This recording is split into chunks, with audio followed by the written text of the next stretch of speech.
You're listening to the She Lift Project podcast, a show dedicated to helping women achieve higher levels of success in the workplace. No matter where you are in your career, we want to help you grow. Now here's your host, Cynthia Kirkpatrick, a CPA, CFP, and Senior Financial Advisor at Moneta Group. Welcome to another episode of the She Lift Project podcast. I'm Cynthia Kirkpatrick. Thanks for joining us today. And speaking of today, we have Amy Rivera. She is an author, a speaker, a business owner, and an advocate, an expert, maybe, in the lymphedema community. So thank you for joining us today. Thanks for having me here. Yeah, we met probably almost a year ago, maybe more now, and I was inspired by your journey of and continue to be inspired by the books that you've written, your speaking, but talking about changing the lives of people suffering from lymphedema, not only in your local community, but nationally and internationally. And your story of just inspirational. So I'm going to stop talking about it because it's really about you sharing your story today and, where you're at and how you got here. And so that's really what we're going to start talking about is what are you doing today and what is lymphedema and how are you an advocate? Sure. No, absolutely. So when I think about my story, I think about the blessings that come with it and how God has really had his hand in my life. And I'm grateful to even be sitting here sharing it. So I was born and raised here in St. Louis. However, I was born with a rare disease called primary lymphedema. We didn't know that at the time. So when I was born, the entire right side of my body was twice the size of my left at birth. So I was really swollen on the right side of my body. And I had very young parents at the time. So they panicked, of course, and they're new parents. So you're still learning, like, what's the baby's cry mean? How do I change a diaper? You know, all the things that come with being a new parent. Yes. But then you have this abnormal swelling. And so now you're like, what's wrong with my child? And the physicians told my parents it was the way my mother carried me in the womb. They really didn't know. So they just put the blame on my mom, you know? My poor mother carried that guilt for many, many years. And they told her that after a few days, things would start to go down, the swelling would go away. And as a matter of fact, after about 3 days, my parents said the swelling did start to subside, everywhere on the right side of my body, except for in my right leg. So, of course, they took me to all the best hospitals over the years, and each time they took me, the door shut in their face. It's just weird swelling. That's what they said. Abnormal swelling. We don't know why she has swelling. It's just extra fluid. And so my parents eventually just gave up. And so as I continued to grow from an adolescent to a teenager to an adult, so did my right leg. And it grew to be 200% larger than my left leg. It was an extra 35 pounds on one side of my body. So I'm a very petite individual. I'm very short and small, and I had this leg that took over this whole side of my body. It just did not fit me. And so as I continued to grow, so did the lack of awareness, the education, and the isolation with it, because my parents still tried to eventually, they kept going back and forth trying to find solutions. And then they ultimately just gave up. And so all those years of ignoring the problem, my leg then became worse, my health declined, and I was ultimately bullied in school, and I just kind of decided to wear long skirts and dresses and hide my leg because I didn't know what it was or why I even had it. And you think about way back when, I say that because I know how old I am, we're sitting here in 2024, it'll be released in 2025, that medicine and Googling things and learning about different illnesses or diseases much different than it was decades ago. Absolutely. And as a matter of fact, my son says I was born in the 1900s. So that's way, way back for him. We're ancient. We are. That's what he tells me. So that means I'm really smart, right? But as a matter of fact, it's funny that you mentioned Google, because that's how I was able to start my journey of self-diagnosis. In 2013, I had went to a physician, my primary care, and I had it. I just had it. My life was crumbling. I was in constant pain. I could no longer do the job I went to school to do, and that was to become a nurse. I was a nurse. I was bridging over from my LPN to my RN when I had to give that dream up. And all I ever wanted to do was help people. And so when I had to walk away from that, I felt like, why? Why am I here? And so I was really angry. And I said, I'm going to go figure this out. And I went to my physician, and I kid you not, he wouldn't even look at me. He just kept looking down at his board, and he was just like, well, it's just swelling. There's nothing you can do about it. Here's a diuretic. And at that moment, I knew what I had to do, and I fired him. I started firing people who weren't going to listen to me. How are you going to tell me my quality of life when you don't even know what it is I'm dealing with? And so in 2013, I started Googling the names that I was called. Girl with big leg, elephant leg, things like that. And I was shocked to see all of these legs pop up on the computer that looked like mine. I'm like, whoa, here I am. But wait a second. You're all in different countries, and it's because of a parasite. And so I immediately called my mom. I'm like, did you travel outside of the U.S. when you were pregnant? Did you eat raw fish? Did you, asking all these questions. I'm like, because in my mind, she'd had to have gotten a parasite while she was pregnant and passed it on to me. That was the only logical thing. And she was like, the only fish I eat are fish sticks. So that was out of the question. We won't touch that topic. Not at all, right? It's a whole nother conversation. Right. But so I was really stumped on how I looked like these individuals. And I was the only one in the United States, so I thought, that looked like this. And I started Googling physicians, and I found a physician in France, and I found one in Germany and in Brazil. And so I talked to each and every one of them via Zoom before Zoom was even popular. We're like 2013. So I was like, how do you click this button and go on this video? It was complete chaos for me. But each of them said it looked like I had lymphedema. And I'm like, lympha what? And so I'm writing it down. And they tell me there's a physician in Chicago that could help me. I get off the phone or the video with them, and I thought to myself, if there's a physician in Chicago this entire time, and I did not know that, and Chicago's only 4 hours away, we have a serious problem, more than my diagnosis. And sure enough, there was a physician. I immediately booked a plane ticket, went out there and saw her, and this was the first time anybody really addressed my leg, was in 2013. And so as she's looking at it, she's taking measurements. I mean, I'm standing there in this paper gown that I think men have designed and developed. I don't know. In the hospitals. It was one of those gowns. And I'm just like, okay, let's just put it on. And we're sitting there, and she's measuring me, and my hands are sweating. I'm so nervous because I never show anyone my leg, and I never really wanted to look at it. So I'm, she's doing all these things, and she goes, yeah, you have primary lymphedema. I'm like, primary what? And she tells me that it's a lymphatic disease, and that because I was born with it, there must be some sort of mutation, and that people can be born with it. Most people believe that you can develop lymphedema through cancer treatments only, and that's simply not true.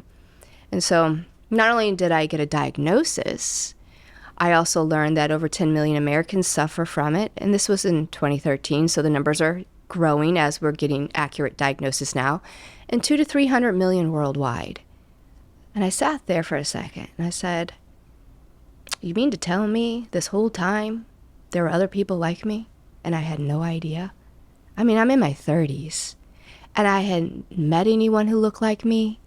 I didn't know anybody who looked like me. No one in my family had it, none of my friends, my peers, nobody. So how could this be?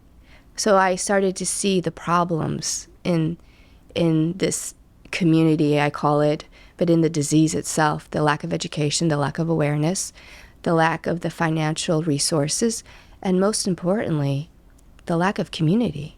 There are other people suffering in silence. I said, oh no, we can't have this. And so I went home and I got really angry. I was just going to ask, what was it like to, what did you feel like? How did you process probably a ton of emotions of someone's finally listening to me? I'm not this crazy person. Like, what was that like? What did you go through? I definitely have always felt like I was crazy. I did. And I felt, though, I also felt like there was a reason I had it. Because when I was younger, I didn't grow up with a very good household mentorship. And the only person that really spoke to me in my spirit was a person on TV. And that was Princess Diana. And when I used to watch her, I would feel like I had the same spirit as she did. And I felt like whatever this was attached to me was calling on my spirit to help people. I was 8 years old when I thought that. I didn't know what that meant, and I didn't know how to explain it. So when I started to talk about there's a reason I have this, people thought I was crazy. And then in 2013, when I was diagnosed with it, it made sense why I felt so connected. But I was also very, very angry. I was so angry that I was angry for myself. I was angry for my parents. I was angry at the medical system. I was angry for other people suffering in silence. And so I thought, oh no, I have a big voice. I mean, my mom always told me to be quiet, but this is the time she's going to tell me to be as loud as I possibly can. And I started putting my anger to work. I said to myself, and I said, if this is what I have, and I am going to figure out why I have it, and I'm going to figure out how to live with it, and I'm going to figure out how to show other people how to live with it. And I turned that anger into a passion, a fiery passion that still burns still to this day. And so when you're diagnosed with lymphedema, I feel like you go through all the stages of grief. And there are moments where I get angry still. There are moments that I'm very happy. There are moments that I'm sad. Even with the success I've had with reducing my limb, I still have the disease. And so it plays an emotional roller coaster on you, even till this day. I mean, because we don't get a break from it. It's a 24/7, every day, every moment. You're living with it and reminded of it. So I wanted to turn that anger into gratitude and shift my focus from why me to why not me. When people will talk about victim or victor, and something you said earlier when we started talking was, you know, I don't know, grateful for having it. And I assume as we're talking here, what it's turned into. Sure. So as I said earlier, I really didn't grow up with a great family unit. And I didn't know who God was when I was growing up. But as a young kid, I felt connected to something. I felt there was a reason for what I had. And it just, things didn't make sense, but I knew enough to know to listen to that feeling. And as I got older and started this journey, I began to be more comfortable sharing this journey with certain individuals. And one was my husband. And my husband has a gift of not only seeing talent, but also learning how to monetize talent. But for him, I was more than talent. When I started to share bits and pieces of my story with him, he started to become really emotional about it. And he would say, you have this calling on your life, and you have to tell your story. And I was like, no, I don't. No, I don't. I'm telling you. And he's like, no, Amy, you have to tell your story, because what you've been through, some would say, is humanly impossible. And I would have to agree with that. And he goes, and all I keep seeing is God has had his hand over you since day one. and there's a reason you have this. And so it took me a while to really understand that, because I was still angry. Like, why didn't you tell me earlier? Why didn't you show me a sign? And there were signs, and I look back at it, but I wasn't ready. I had to go on this journey on my own. I had to be alone. I had to be isolated. I had to grow so I could lead other people. So I knew where they were in their journey. And that has allowed me to meet some of the most amazing people on this earth. And that is why I'm so grateful and blessed for the disease I have, because how else would I have met them? And how would I be able to create that ripple effect that Princess Diana created on a TV to an 8-year-old? So that's why I really call my lymphedema my blessing. And so that's really where the journey actually started, was telling my story. And I didn't want to. And not did I just have to tell it to my husband. Oh no, that wasn't good enough. We're going to take you to Merrimack College, and we're going to get you into a speaking class, and you're going to tell the class your story. And I was like, no, I'm not. And then I got a speaking coach, and then there I was in front of the Merrimack class telling the story. And I was really, really nervous. And then afterwards, 2 students came up to me, and their parents had lymphedema. So my husband really has an eye, not only talent, but again, to just pull these things out of someone to help them tell their story. And that's where it all began. Yes, stories are important. Mm-hmm. Relating is important. Seeing yourself and others so that you aren't in that isolation mode. And we'll definitely hear more about the journey, because you're all over the world with what you're doing. But lymphedema, for those who are like, I'm not even sure exactly what that is. I assume, and I'm going to let you take it from here, but part of the lymphatic system, and then I'll let you take it from here. Yeah. So, I mean, why couldn't I have something that was a little easier to discuss? I don't know. I mean, I remember when I first was diagnosed, I'm like, lymph what? And I asked my physician, can you give me something that's easier to spell and say? And she started laughing at me. But what happens is, so everybody has a lymphatic system. And what your lymphatic system is responsible for is not only to improve your immune health and fight toxins, but it also helps with your fluid balance in your body. It also runs all the other systems in your body, and it helps break down like your nutrients, like your fat, and to absorb that into your body. So it has it plays a major role in how your body functions. Most people think it's just to fight sickness or cancer, but it's so much more than that. And your body, all the other functions and systems in your body rely on your lymphatic system to maintain the body's functioning properly. So how I explain it to people who don't know what lymphedema is the lymphatic vessels open like this. And when they open like this, there's fluid that drips out. That fluid's called lymph fluid. And for those of us who are just listening to the podcast, it's kind of you were opening and closing, not all the way, your hand in a wavy sort of motion. Wave motion, and it's like a movement, and how the lymphatic vessels open is through muscle movement. So your heart has a pump, your circulatory system has a pump, but your lymphatic system does not. So it relies on body movement to remove that waste.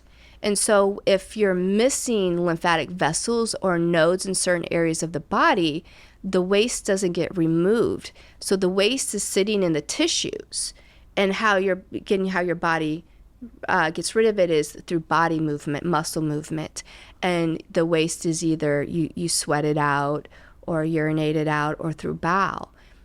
If I have a damaged lymphatic system in a certain part of my body, that waste isn't being filtered out, and so the limb or that part of the body starts to swell and gets full of the waste fluid. And so that's what lymphedema is basically swelling of a body, limb, or area, because the lymph fluid is just accumulating in the tissues, and there's no way to get rid of it.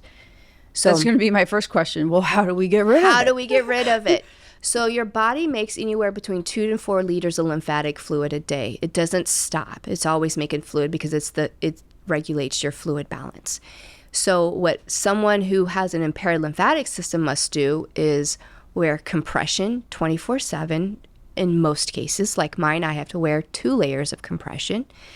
You have to work out. Pilates, yoga, swimming is one of the best workouts. You can do weights.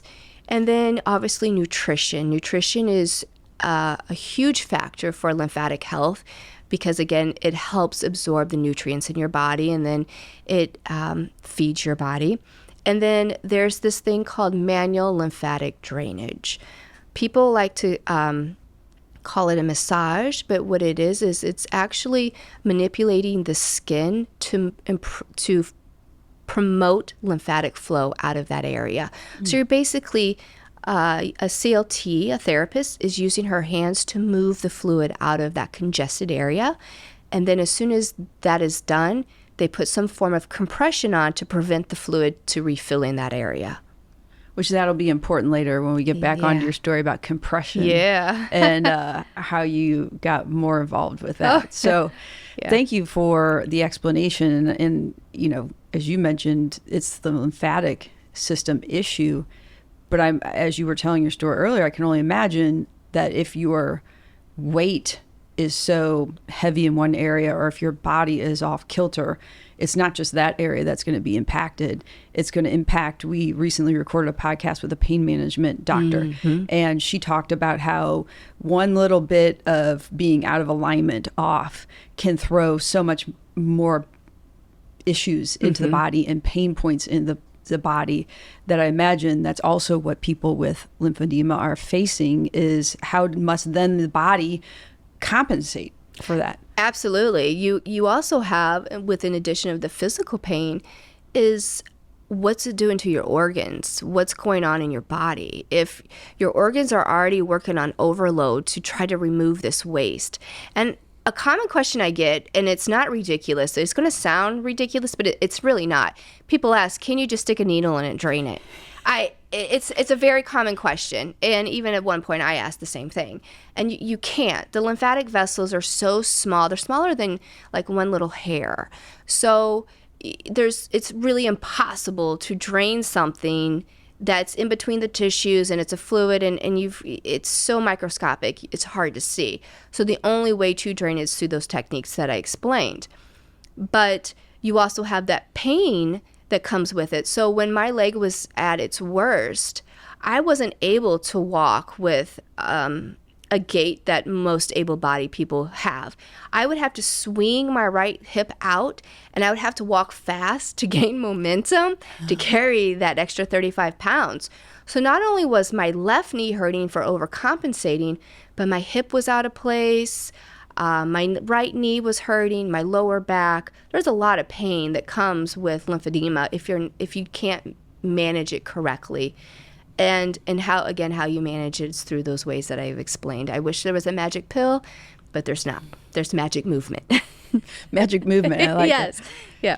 So I'm glad we got more information around lymphedema. Where we'd kind of left off before was you came back from Chicago.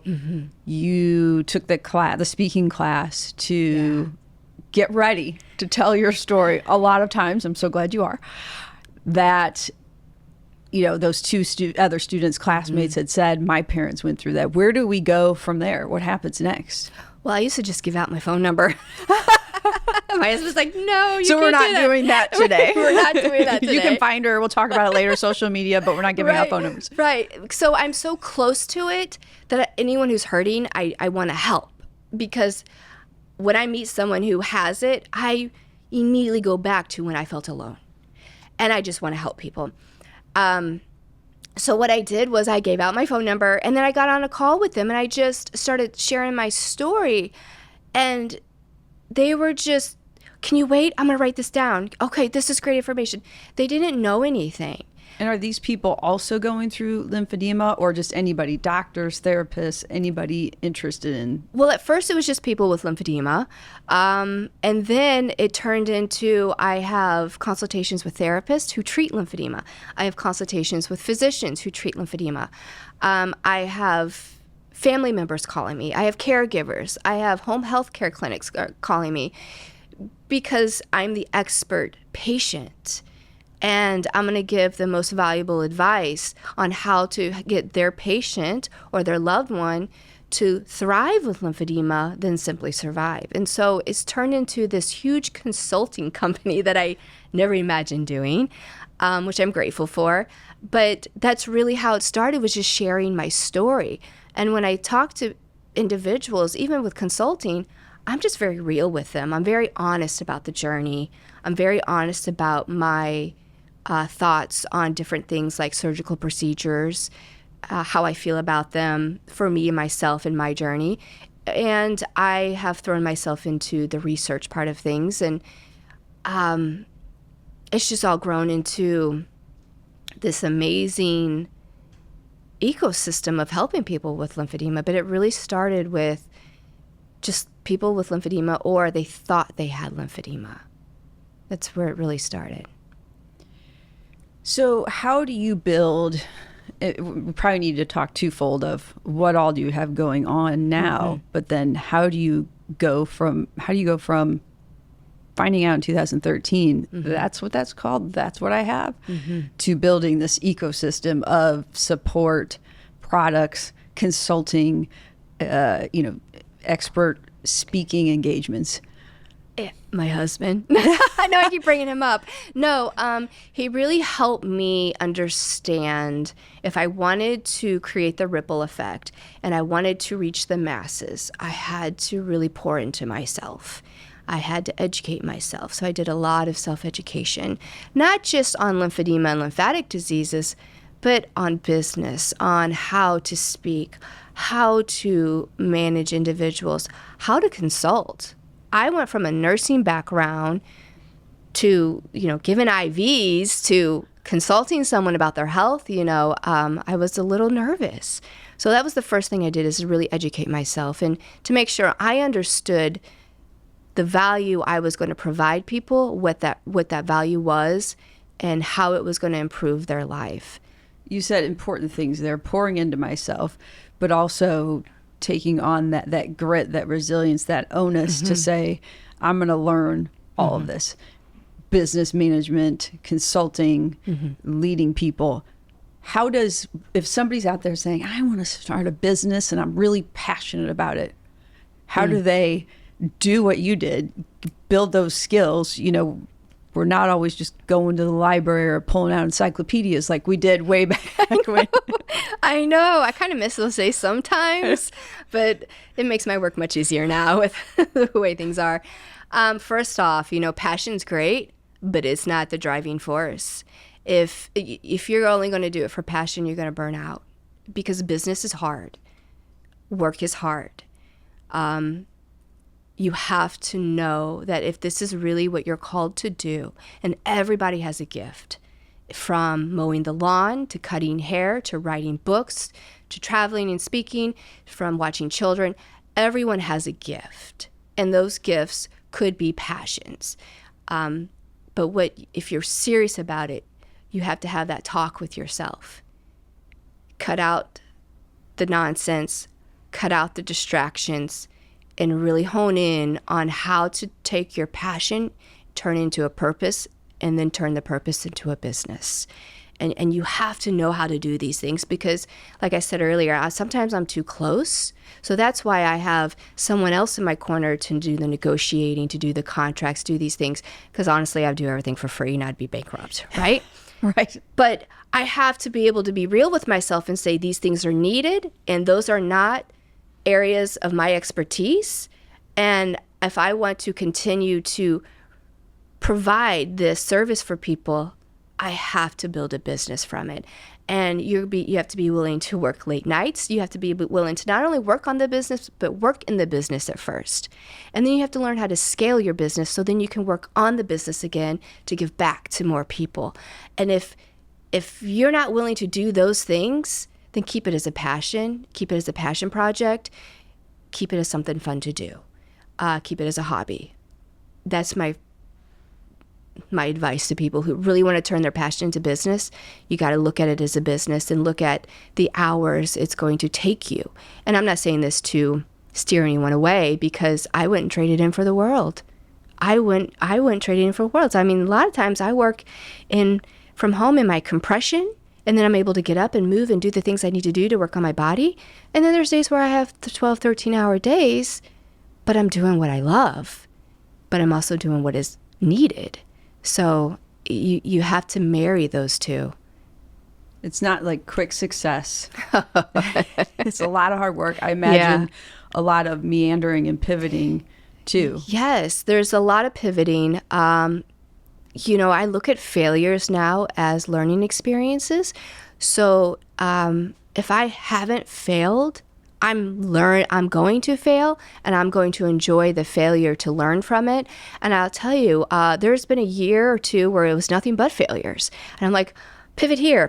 What am I doing? And listen, we don't always know what we're doing. We're just going to figure it out. If you understand that you are a professional firefighter at all times in your business, and all you're doing is putting out fires and trying to find solutions, then you're good to go, as long as you understand that. But I had a whole year of pivoting and hitting the wall, and then I've learned what not to do, and the next year was so much better. But I'm thankful for those failures, which I call learning opportunities. I like the firefighting analogy, because I imagine, as you talked about the journey, there are times where you're, building, scale, then building, scale. Mm-hmm. And early on, there's a lot of fires. Mm-hmm. Hopefully, as you learn and put those fires out, as you mentioned, you then said, okay, I've scaled to the point where I can bring somebody in on the negotiation side. So now I don't have to deal with those fires, because I have somebody who's an expert in the area now dealing with that. Now I can go focus on expanding in these other areas. Mm-hmm. And that new area may bring a fire, but I'm no longer dealing with, probably in the beginning, everything almost can be a fire. I think everything is a fire. And I was wearing every hat, and every hat you could think of I had on. But again, it's just, I wouldn't give it up. I would not trade it in for the world. And I still put out fires. Even though I have, other people assisting me, there's still fires that come to my door.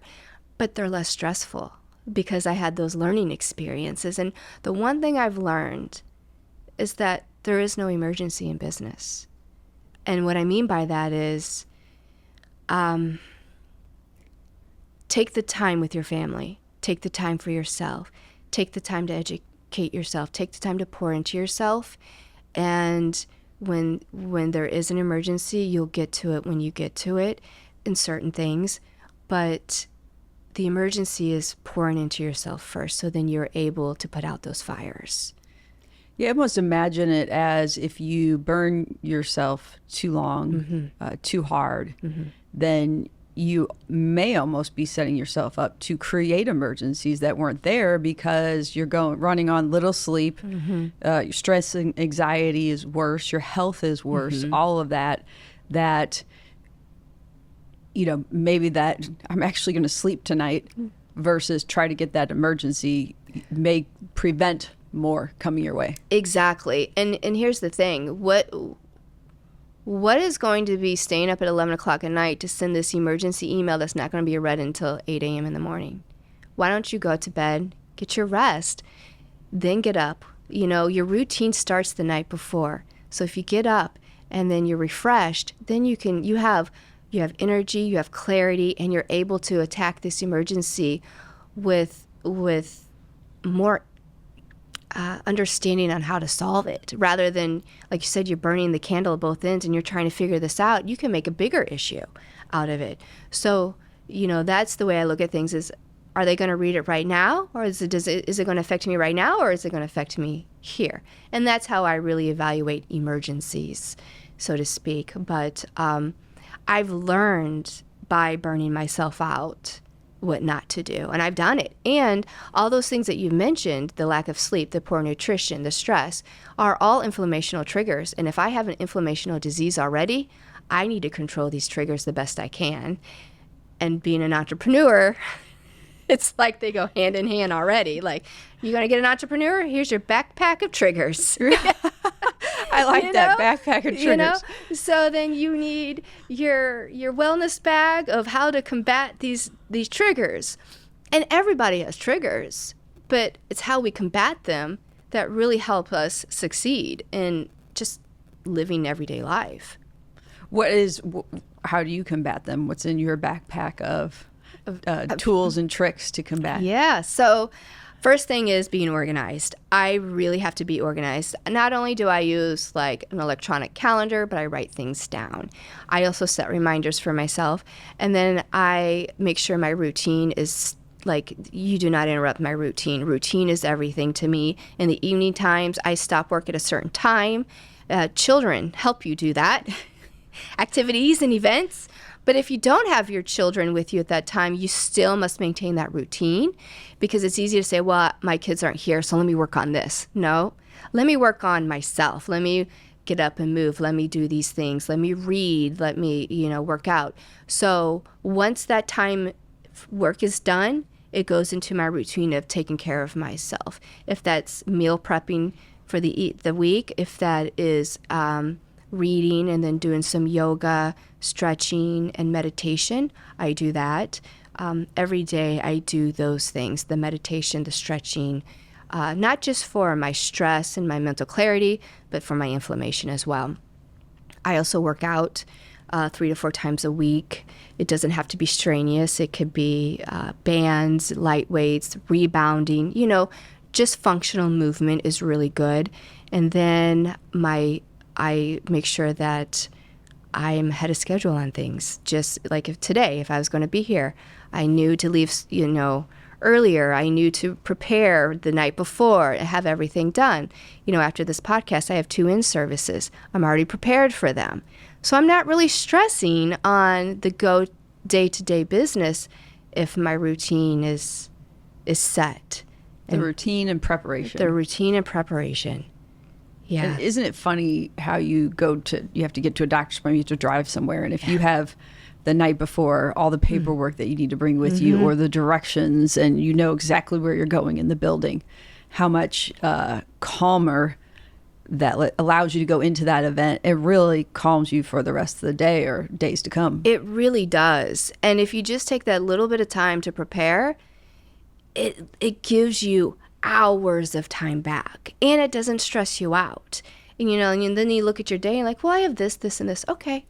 And you do your thing. And then, every morning I, say a prayer and let this day be your day, and, to the Lord, and however he sees that it is fit, it is fit. And I, will be okay with it. And being prepared helps me better understand that prayer. Yes, we recently had a discussion in our household with somewhat adult child-ish. Those I know are kind of oxymorons about how we dress for a more formal day at school, and how if we prepared earlier on, whether it was the night before pressing our shirt or setting a day when all the laundry's done, you press your shirt, how that the morning and maybe the next few days would have probably gone a little bit smoother, and how you're setting yourself up then in future success to stand out and really be seen as somebody who's ready to go and ready to solve problems. Absolutely. And I think that's the number one factor for me to combat my stress is preparation. If I am prepared, my stress levels are maintained, and I could be here or in front of on a stage in front of thousands of people. If I'm prepared, I'm okay. So that keeps my inflammation down as well. So thinking back to or what you just referenced, speaking in front of thousands of people, you're all over the place, and I literally mean like all over the place. You're in different countries. You're in Europe. You've got we talk about the compression articles, apparati, whatever the right technical terms are. I mean, you have several different lines of business. I do. So I've always wanted to travel the world. I knew I was going to. I had no idea how, but I knew I was going to. And so the first opportunity I got to travel over, to Europe, I couldn't believe it. I was shocked that I was not only going to Europe, but going for something that I had no idea was going to take me there for my lymphedema. And so each time I get these opportunities, I look at them as this is what I was supposed to be doing. And I take this seriously. So when I travel and speak in, Europe, South Africa, everywhere in the United States, I think we're going to Niagara Falls next. When I see these speaking opportunities, I just look at it as this is my way of giving back to the community. And again, I keep it really honest and real with people. And they're like, we want you to speak again. And we want you to speak again. I'm like, oh, Lord, okay. So, and I go do it. But that was one part of the business, is just the public speaking. And even though it was my story, I still had to put it together. And I had to put it together, not just for adults, but now I speak to students at WashU. I speak at students at SLU. Every year I go to WashU and I speak to the pre-med students. And every year I'm like, how do I change my speech a little bit so I can so the students are engaged? Because they're not going to care half of what I say as an adult. They're like, what is this? I'm healthy. I don't have cancer, But when I get them engaged, I see the impact I have on them. So I love that I have a speaking career. I also love the fact that I have a nonprofit. When I was explaining back in 2013 about the problems that I saw in the community, that's when I decided to create a nonprofit called Ninjas Fighting Lymphedema Foundation. And people were like, why ninjas? Well, this is the fun part of doing things your way. I wanted my personality to be in this organization. So when I created it, I looked around at other organizations and they were just very sad and somber. And it was obviously to find a cure. We all want that. But what do we do for the individuals who are fighting right now? What are we doing for the individuals who are in public and are being misdiagnosed? And see, ninjas, they're misunderstood. They're hiding in plain sight, just like we are. And they're fighters. So I created Ninjas Fighting Lymphedema Foundation to build this community of fighters. They share their voices and learn how to advocate for themselves. And that was my first business, was the foundation, which anyone who's in business knows you don't create a nonprofit first. Again, this is a learning experience. But I did it because I wanted to help people. And as I began to spread awareness, the nonprofit began to gain this global recognition, and it became a household name. And I thought, oh my gosh, we're really helping people. And so we have, local programs for education. We have financial programs for compression surgeries, different things that they may need during their journey. And then we have another educational program that we offer called the Lymphedema Blueprint course.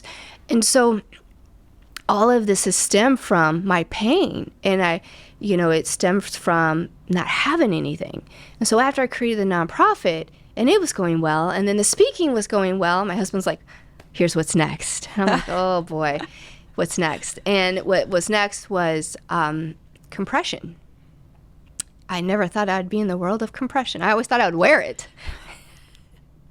Never thought I'd be in it.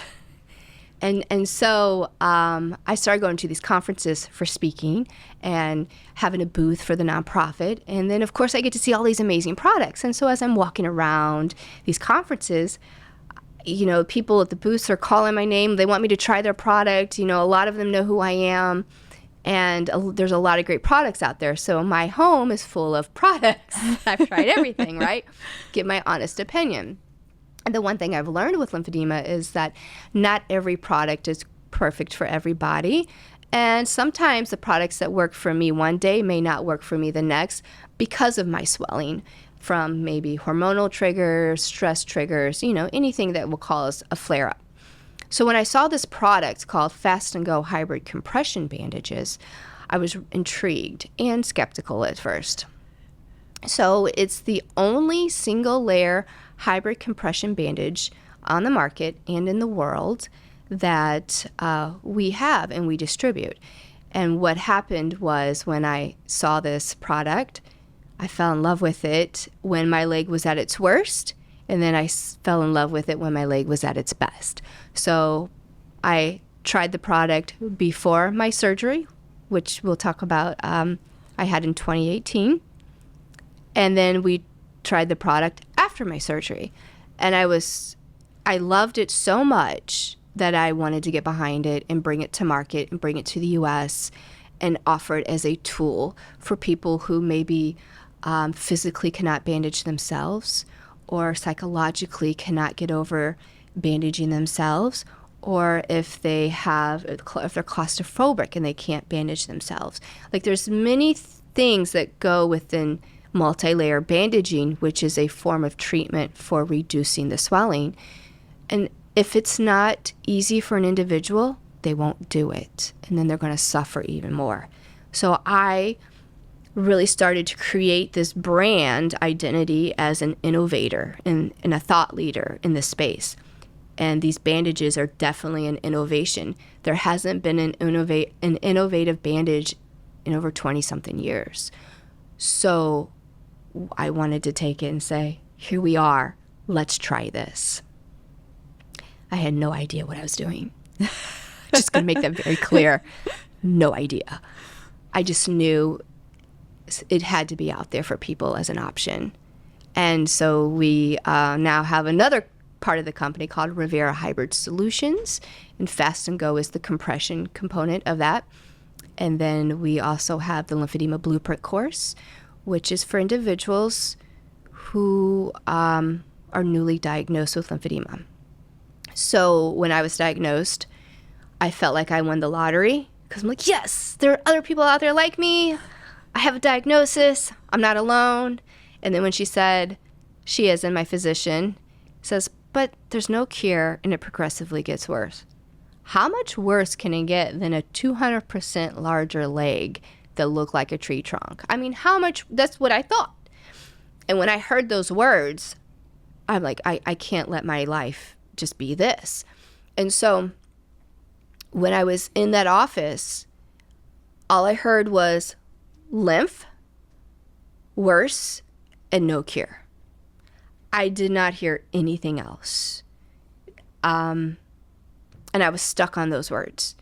And so over the years of learning not only what I have, figuring out how to reduce it through those techniques, including surgery, and doing the research to find out just exactly how rare my lymphedema is, I decided to take all of that pain and experience and put it into a course. And people think I'm teaching the course. No, I'm not teaching.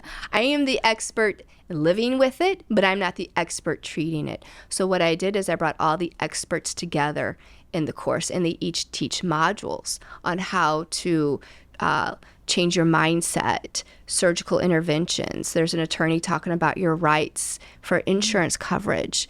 There are therapists in there talking to teaching you how to do breath work.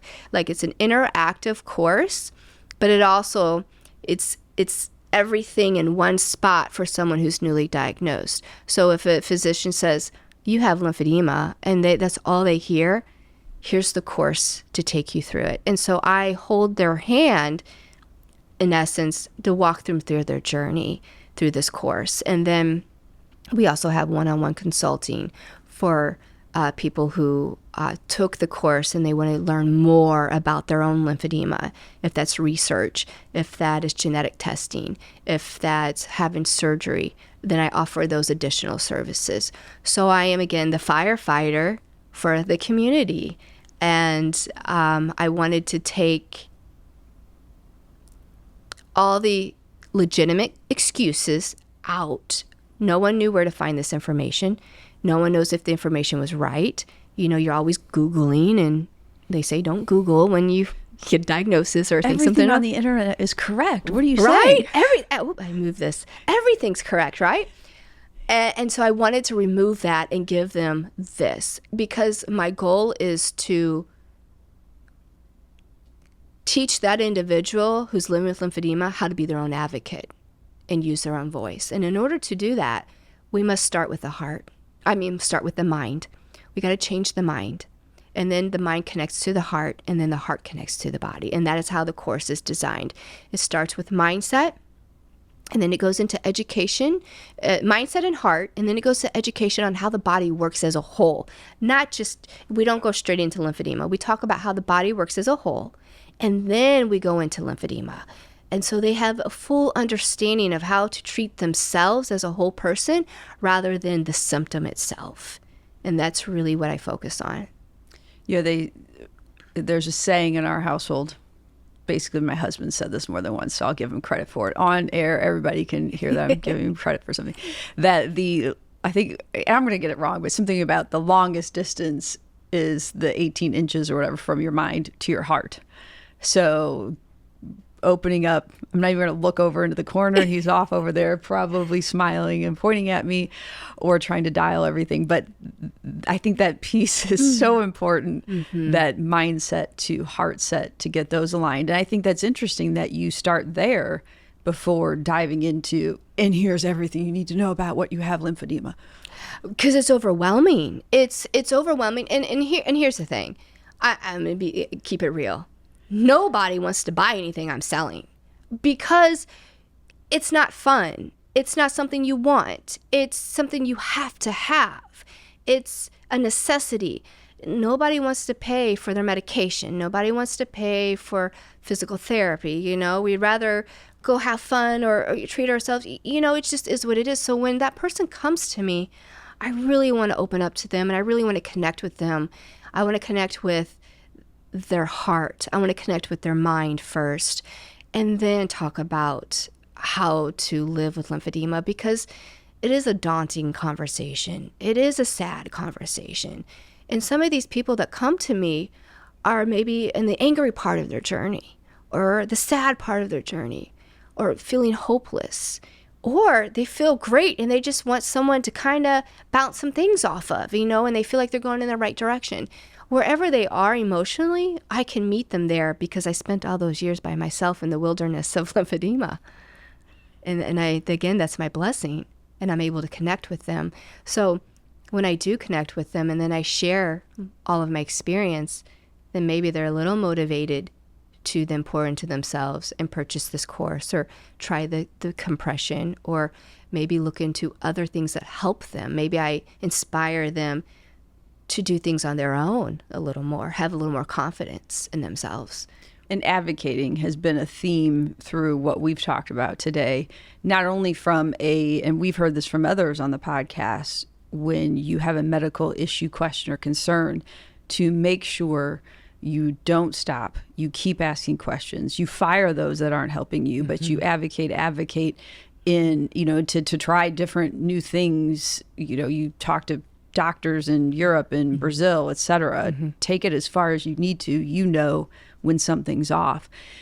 I also think that advocacy, as far as building your businesses and being your own advocate, and then also what you're doing is building other advocates. You're teaching them how to be advocates for themselves, so that there's so many buzzwords and skills that people need to learn. But sitting here talking to you, thinking about everything else in life, I think it's figuring out how to be your own advocate.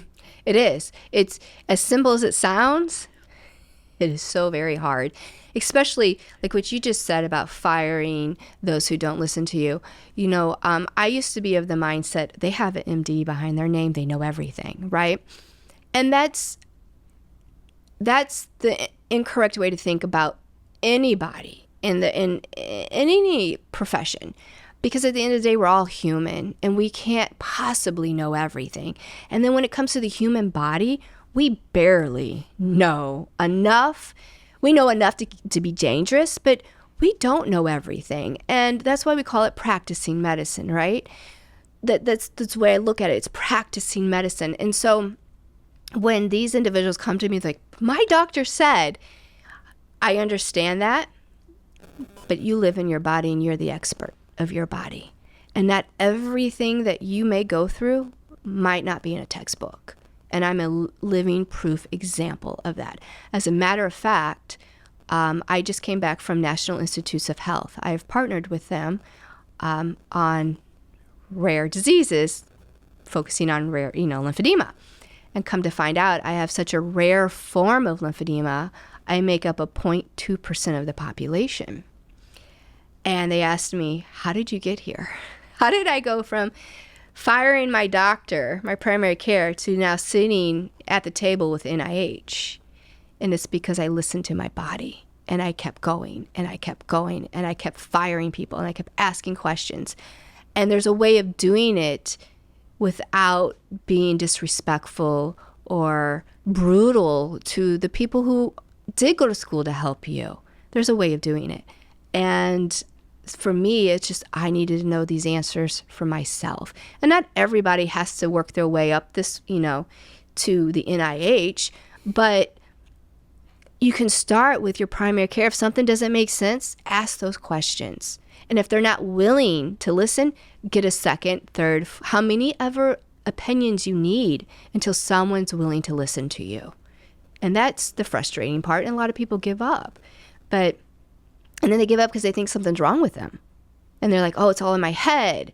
No, it's not. It's in your body. And your body is telling you. And if you pay attention to how it speaks to you, then you'll be able to know how to advocate for yourself a little better.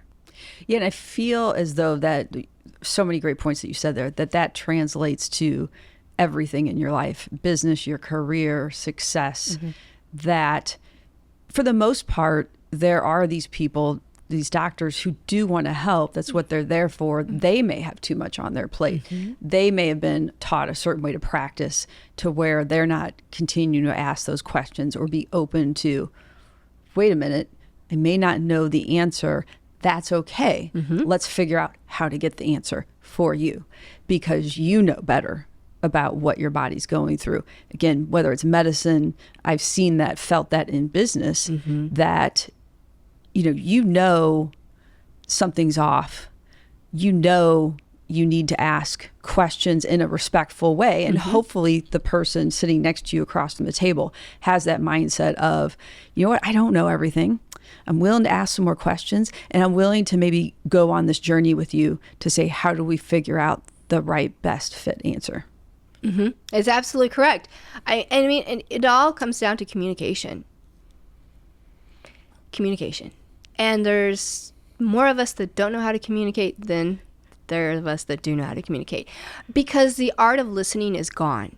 We've lost it in the world of chaos that we live in today. The art of listening is gone. And so how to combat that is to be a better communicator and to communicate with individuals on that human level.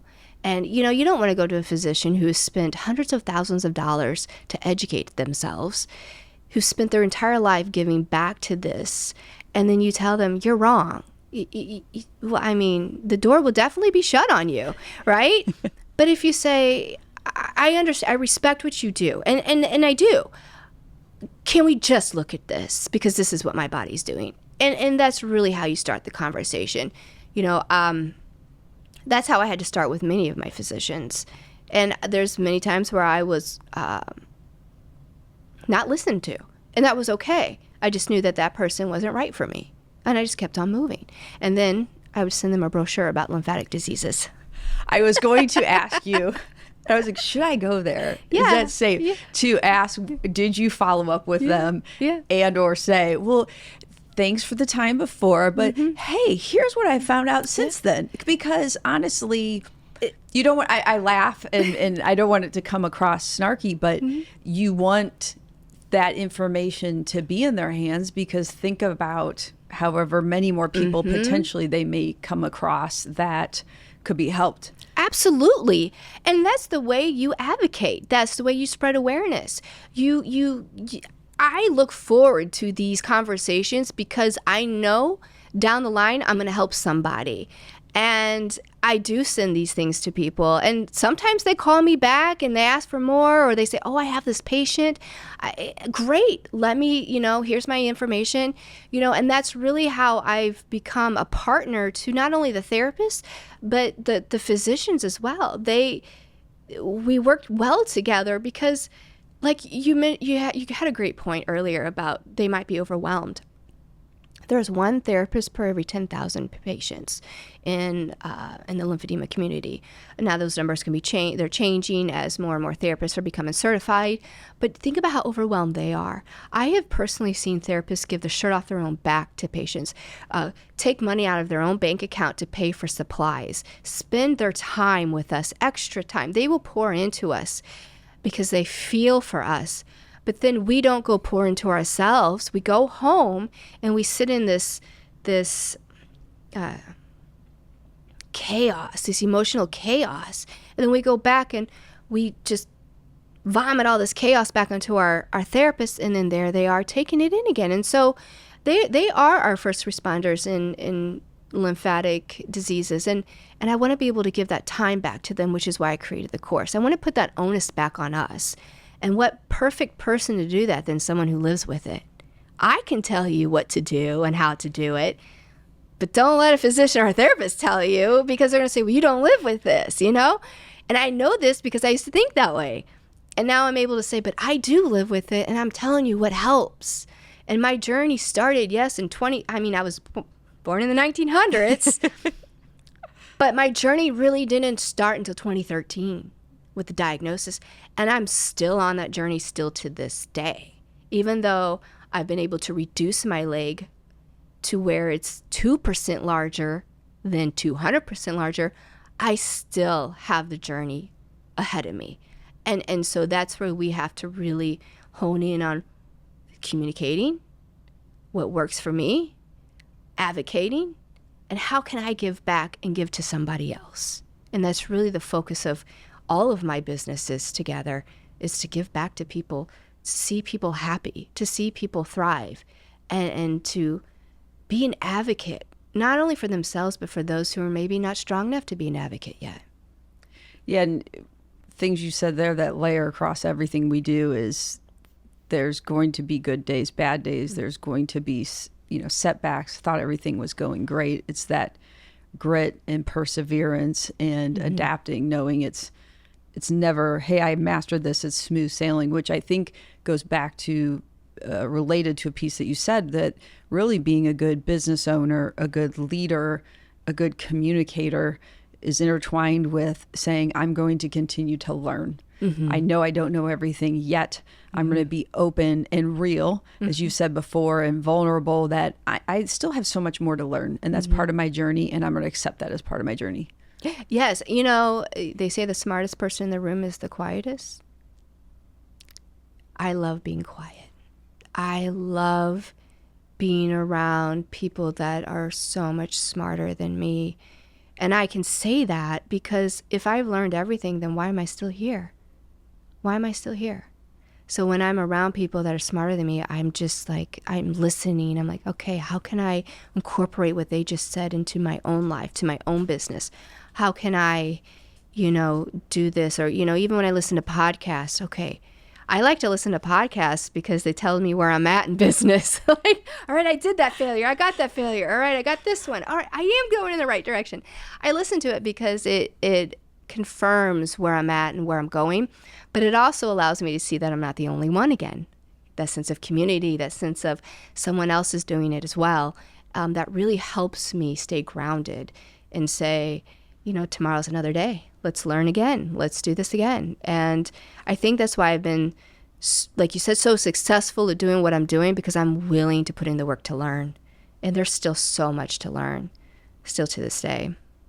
I heard a quote listening to a book, Thanks for the Feedback, and I think it was in that book where the quote was, insulation leads to isolation. And I thought, wow, how profound that, and take that, I'm sure you can take that quote in a million different directions. As you were talking, that popped it into my head as to, I want to be quiet, I want to listen, I want to take in what they're saying, what the really, smart people are saying, and build and grow myself on that. And that just popped out to me. Yeah, no, it's funny. It's like an onion, right? Okay. So I pull back all these layers and I'm like, I'm crying. I don't want you to see this of me, right? But then when you pull back all those layers and you see everything, you're like, all right, I don't like this piece of the onion. but I like this piece of the onion. How do I change this piece of the onion? How do I improve this piece of the onion? And everyone is an onion. Everyone has layers. But if you're insulated in the skin, you're never going to really know just how sweet that onion is. When the sweet ones, not the ones that make you cry.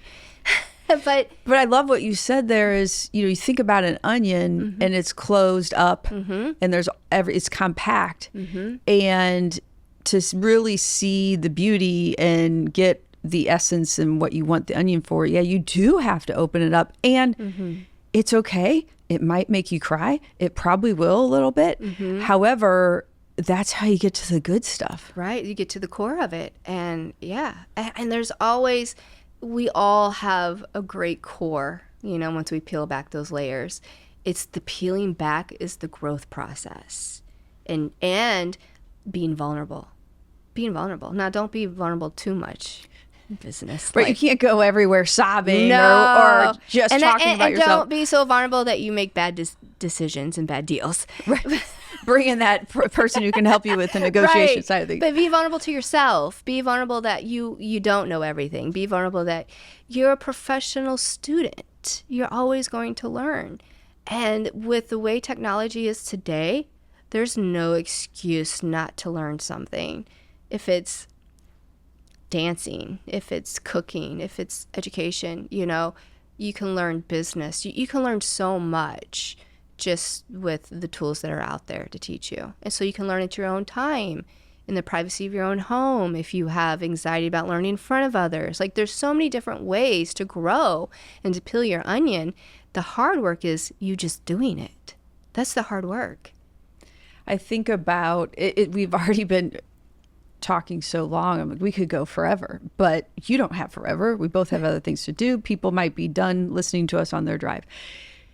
Going from, little Amy and decades of being bullied, I'm sure afraid, treated differently, and physically in pain, to a nurse, to not being able to do that anymore, to finding out what's going on, to building this advocacy and education and help for the community beyond just the lymphedema community, because you've got doctors, you've got family members dealing with it. So spreading that education, love, insight, joy, support.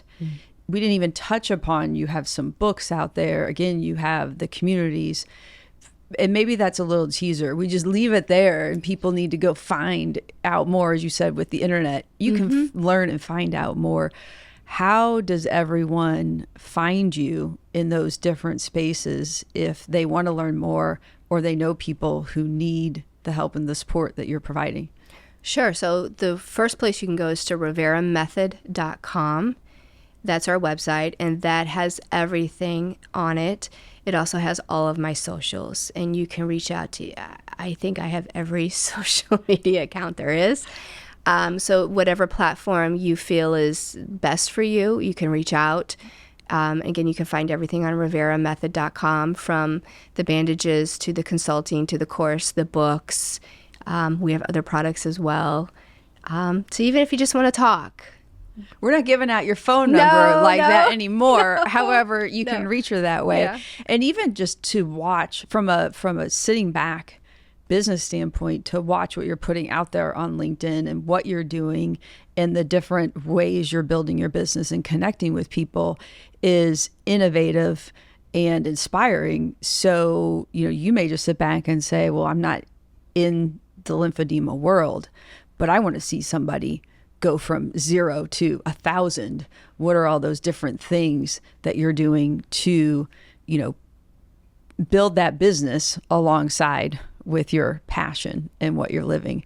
And so I'll just say, just even watching you and what you post has been inspiring from a business standpoint. And our conversation, for me, I was amazed with what you've done business wise. And I think the medical side of thing is important, but so much of your journey just layers into every struggle that somebody could be facing, and the business or the professional career that they're trying to build. These skill sets that you've put to the test, that you've honed, are really applicable across so many different stories and people. And so I knew when I met you that it was so important to get your story because, one, it'll spread awareness. Two, you'll just be able to share so many great pieces of information for those out there who are wanting to learn. No, yeah, absolutely. And, real quick, I'm still in the lymphedema community, the lymphedema space, but I am starting to mentor people outside of the lymphedema space. And they actually like what I say. And so, where I started, again, I don't know where this journey is going to take me. I don't know what the future holds for me, but I'm open. I'm open to everything because I don't know how many different people I will be able to create that ripple effect with, lymphedema or not. Wow. That was amazing. We have to leave it at that. I can't do anything to top that. So special thanks for coming all the way out here to do this with us and hanging in for so long to join us and finally get you on. And I can't wait to release this podcast because the story and the inspiration and the joy beyond the hard work and the grit and the challenges, I know I'm ready to go conquer the world today. So thank you, Amy. Well, thank you. I am too. This concludes another episode of the She Lift Project podcast. To hear more episodes of the show, subscribe wherever you get your podcasts. And to learn more about our mission of helping women reach higher levels of success, visit sheliftproject.com and sign up to receive the latest news, ebooks, videos, and more.